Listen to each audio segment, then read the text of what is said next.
Assalamualaikum warahmatullahi wabarakatuh. Kami dari kelompok 7 ingin mempresentasikan makalah kami yang berjudul Fonem dan Morfologi untuk memenuhi tugas dari Ibu Lina Devianti. Baiklah, nama saya Lonita Hasraini Siregar. Saya sebagai moderator. Saya Indah Aprilia Retnani. Di sini saya sebagai pemateri. Nama saya Naili Alianur sebagai pemateri. Baiklah, saya akan menjelaskan materi pertama, yaitu fonem. Fonem adalah tempat terkecil yang dapat membedakan makna, sedangkan huruf adalah lambang bunyi atau lambang fonem. Yang dapat membedakan arti kata jahat dan jahit adalah bunyi I yang dilambangkan dengan huruf I dan bunyi A yang dilambangkan dengan huruf A disebut fonem I dan fonem A. Vokal dan konsonan. Oleh ahli bahasa, fonem dipilih menjadi dua kelompok, yaitu vokal dan konsonan. Dalam bahasa Indonesia, ada 5 vokal yang ditulis dengan huruf A, I, U, E, dan O. Seperti yang terdapat pada enak, benar, ini, olah, dan buku yang disebut vokal tunggal. Selain itu, ada 3 vokal rangkap atau diftong seperti au pada kacau, ai pada ramai, dan oi pada amboi. Umumnya, konsonan ditulis dengan satu huruf atau monograf seperti B, C, D, F, G, H, J, K, L, M, N, P, Q, R, S, T, V, W, dan Y. Walaupun begitu, ada konsonan yang ditulis dengan 2 huruf atau diagram seperti eng, nya, ka, sya, pada nganga, nyanyi, khusus, dan syarat. Suku kata. Kata dapat dilafalkan dalam satu embusan nafas atau lebih. Kata pasar misalnya, dilafalkan dengan 2 embusan nafas, satu untuk pa dan satu lagi untuk sa. Oleh karena itu, pasar terdiri atas 2 suku kata. Suku kata selalu ditandai oleh sebuah vokal atau disingkat V yang dapat didahului, diikuti atau diapit konsonan atau disingkat K. Suku kata yang diakhiri vokal disebut suku terbuka, yang diakhiri konsonan disebut suku tertutup. Lafal. Lafal adalah cara mengucapkan kata. Lafal yang baik adalah lafal baku yang bebas dari ciri lafal asing atau lafal daerah. Contoh lafal adalah kata betul yang dilafalkan betul, bukan betul, atau Bogor dilafalkan dengan Bogor, bukan Embogor. Lafal ada yang terdengar lemah, ada yang keras, ada yang bernada tinggi, ada yang bernada rendah, ada yang berhenti sebentar, ada yang berhenti lama, ada yang lambat, ada yang cepat-cepat, ada yang mendatar, ada yang menurun. Keseluruhan gejala seperti di atas disebut intonasi. Memenggal kata. Memenggal berbeda dengan melafalkan kata. Memenggal berhubungan dengan bahasa tulis, sedangkan melafalkan dengan bahasa lisan. Dalam bahasa tulis, mungkin orang kehabisan latih dan harus pindah. Mau tidak mau harus dilakukan pemenggalan kata. Pemenggalan kata biasanya dilakukan dengan mempertimbangkan 1. Suku kata, 2. Imbuhan sebagai satu kesatuan makna yang tidak bisa dipenggal, 3. Menghindari pemenggalan yang hanya terdiri satu huruf. Morfologi. Kata morfologi berasal dari bahasa Yunani, yaitu morfologi. Kata morfologi terdiri dari 2 kata, morphe dan log. Morfologi ialah bagian dari ilmu bahasa yang membicarakan atau yang mempelajari seluk-beluk bentuk kata serta pengaruh perubahan-perubahan bentuk kata terhadap golongan kata dan arti kata. Dengan kata lain, morfologi mempelajari seluk-beluk bentuk kata serta fungsi perubahan-perubahan bentuk kata itu, baik fungsi gramatik maupun fungsi semantik. Morfologis. 1. Pengafiksan. Bentuk atau morfem terikat yang dipakai untuk menurunkan kata disebut afiks atau imbuhan. Pengertian lain dari afiksasi yaitu proses pembubuhan imbuhan pada suatu satuan, baik satuan itu berupa bentuk tinggalkan sebuah permainan ini maupun bentuk kompleks untuk membentuk kata.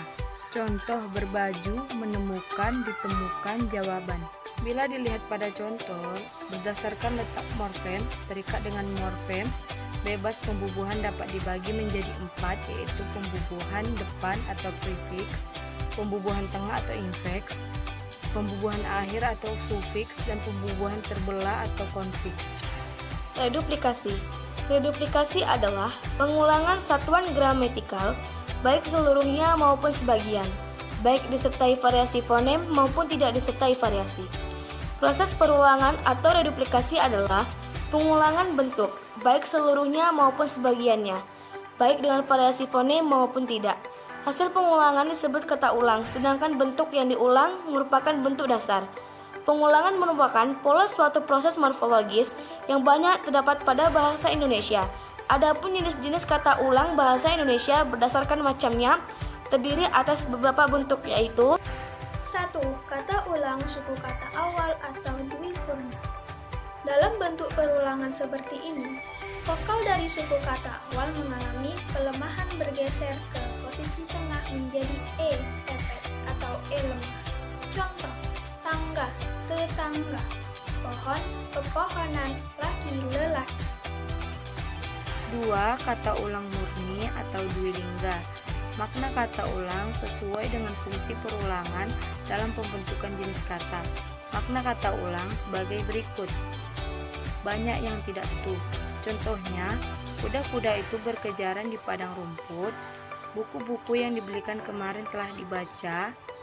Perulangan mengandung makna bermacam-macam. Contohnya, daun-daunan yang ada di pekarangan sekolah sudah menumpuk. Harga di pasaran sudah sangat murah.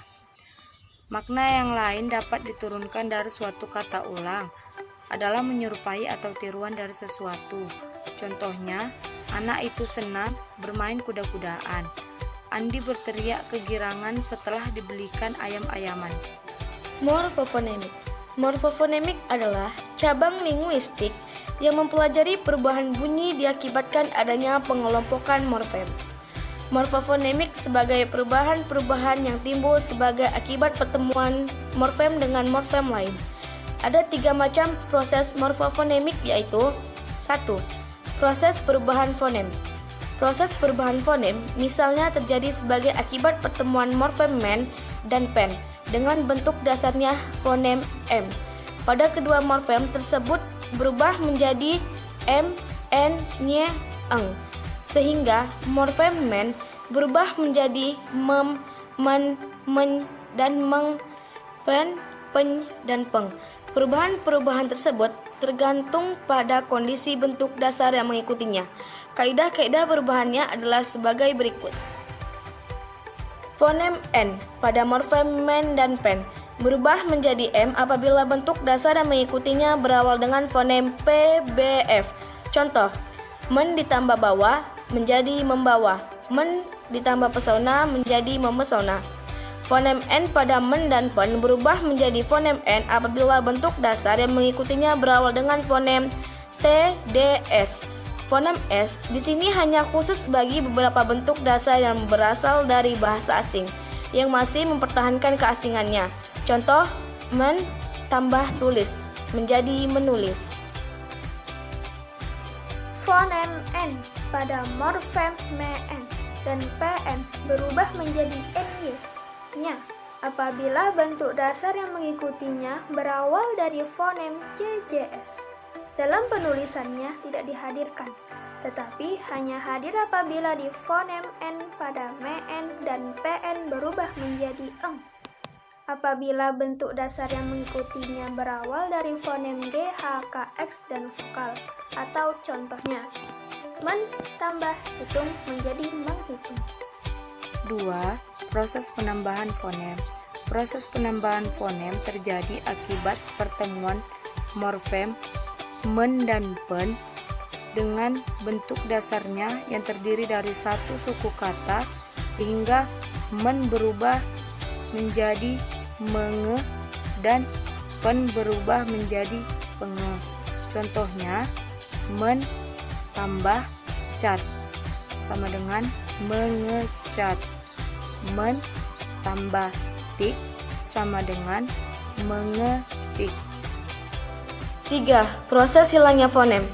Proses hilangnya fonem n, men, dan pen terjadi sebagai akibat pertemuan morfem men dan pen dengan bentuk dasar yang berawal dengan fonem L, R, Y, W, dan nasal. Contoh, men ditambah lerai menjadi melerai, men ditambah rumuskan menjadi merumuskan. Baiklah, sekian dari presentasi kami. Lebih dan kurang kami minta maaf. Kepada Allah kami memohon ampun. Wabillahi taufiq wal hidayah. Wassalamualaikum warahmatullahi wabarakatuh.